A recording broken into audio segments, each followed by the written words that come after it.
Wengane yakwethu uhleleleni ungangenile channel yethu eyunqa phambili umkhanyakude TV. Bafowethu inkulu indaba laphana ey'nkundleni zokuxhumana sila esibheka khona udaba oluthinta untaba yaseDubai laphana wengane zakwethu okumculi we-Afropop.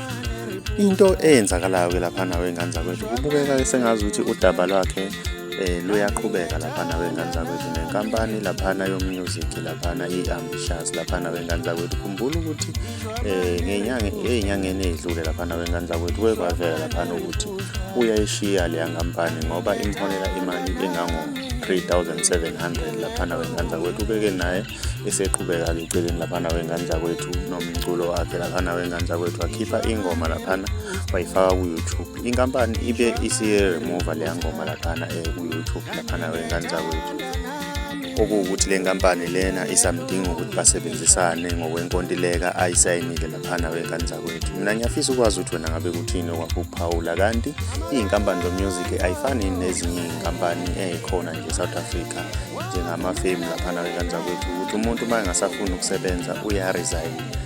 Iy'nkampani zomusic akuresign nayo wengane zakwethu. Ake sidibane comment section sithi ukudiscussa lolu daba ngizwe ukuthi wena ngabe kuthini okwakho ukuphawula ngalolu daba. Uma umusha cindezela subscribe, cindezela nebheli ukuze njalo uma siposte ividiyo entsha usothola ama-notification. Siyi-channel hamba phambili umkhanyakude sithi siyabonga.